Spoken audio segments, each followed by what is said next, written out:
So కామన్గా పేషెంట్కి surgery తర్వాత ఏంటి ఇబ్బందులు ఉంటాయి, వాళ్ళ కన్సర్న్స్ ఏంటి? కామన్గా చూసే కన్సర్న్స్ ఏంటంటే సర్జరీ తర్వాత పెయిన్ అనేది ఎట్లా ఉంటుంది, ఎన్ని రోజులు ఉంటుంది, ఎంత ఇబ్బందికరంగా ఉంటుంది అనేది. ఈ రోజుల్లో హర్నియా ఆపరేషన్ తర్వాత పెయిన్ అనేది ఆల్మోస్ట్ నెక్స్ట్ డే నుంచి కూడా ఉండదండి. బెటర్ పెయిన్ కంట్రోలింగ్ టెక్నిక్స్ వచ్చాయి. ఇప్పుడు ఓపెన్ సర్జరీస్ చేశారనుకోండి, పెద్ద ఇన్సిషనల్ హర్నియాస్కి అట్లా చేస్తే వెన్నపూసలో ఒక చిన్న క్యాథెటర్ వేస్తారు, ఎపిడ్యూరల్ క్యాథెటర్ అని. సో దాని ద్వారానే మనము నొప్పికి కావాల్సిన మందులు ట్రీట్మెంట్ ఇవ్వచ్చు. So that patient next day నుంచే పెయిన్ ఫ్రీ ఉంటారు. లేదు అంటే రీజనల్ బ్లాక్స్ ఇవ్వచ్చు. అండ్ నొప్పి ట్యాబ్లెట్లు, మందులు లేక ఇంజెక్షన్స్ తోటి రౌండ్ ద క్లాక్ ఎనాల్జెసియా ఇచ్చి ఆల్మోస్ట్ పెయిన్ ఫ్రీ ఉండేటట్టు చేయొచ్చు.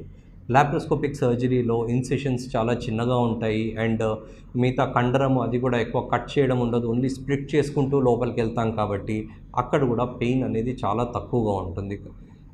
ఎంత ఇన్సిషన్ ఎంత చిన్నగా అవుతూ ఉంటే పెయిన్ కూడా అంత తక్కువగా ఉంటుంది. పెద్ద ఇన్సిషన్ కంటే చిన్న ఇన్సిషన్లో పెయిన్ తక్కువ ఉంటుంది. అండ్ సర్జరీ తర్వాత ఎన్ని రోజులు రెస్ట్ తీసుకోవాలి, బెడ్ రెస్ట్ అనేది అవసరమా? ఒక హర్నియా సర్జరీ తర్వాత బెడ్ రెస్ట్ అనేది అవసరం ఉండదండి. సో బెడ్ రెస్ట్ అనేది అన్లెస్ మనం ఒక చాలా పెద్ద ఇన్సిషనల్ హర్నియానో లేక పెద్ద కాంప్లికేటెడ్ హర్నియానో చేస్తే తప్పితే ఈ బెడ్ రెస్ట్ అనేది మేము జనరలీ అడ్వైస్ చేయము.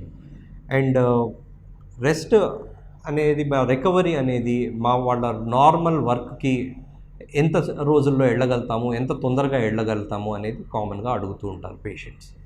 సో నార్మల్ వర్క్ అనేది 2-3 విధాలుగా చెప్పచ్చండి. ఇప్పుడు వాళ్ళ పర్సనల్ రిక్వైర్మెంట్స్ అంటే బెడ్ మించి లేచి బాత్రూమ్కి వెళ్ళడము అట్లాంటివన్నీ ఇమ్మీడియట్గా చేసుకోవచ్చు.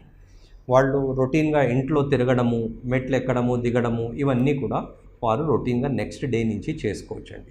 ఒక ఆఫీస్కి వెళ్ళే పని అదంతానేమో లాప్రోస్కోపిక్ సర్జరీ చేస్తే అయితే 4-5 రోజుల్లో వాళ్ళ ఆఫీస్కి వెళ్ళిపోవచ్చు. ఓపెన్ సర్జరీ చేస్తే ఒక వారం 10 రోజుల తర్వాత వాళ్ళ రెజ్యూమ్ చేసుకోవచ్చు వాళ్ళ వర్క్స్ అన్ని. కొద్దిగా ఎక్సర్సైజెస్ అవన్నీ లైక్ కార్డియో ఎక్సర్సైజెస్, వాకింగ్ కానివ్వండి, కొద్దిగా రన్నింగ్ కానివ్వండి, అట్లాంటివన్నీ కూడా లాప్రోస్కోపిక్ సర్జరీ తర్వాత ఒక 6 వీక్స్ 6 వారాలు నెలన్నర నుంచి వాళ్ళు రెజ్యూమ్ చేసుకోవచ్చు. వేరేస్ ఓపెన్ సర్జరీ చేస్తేనేమో ఈ రొటీన్ వర్క్స్ లైక్ వాకింగ్ కానివ్వండి, మార్నింగ్ వాక్ కానివ్వండి, యోగా కానివ్వండి, ఈ రన్నింగ్ కానివ్వండి, ఇవన్నీ ఒక 2 to 3 months తర్వాత 3 months తర్వాత నుంచి రెజ్యూమ్ చేసుకోవచ్చు.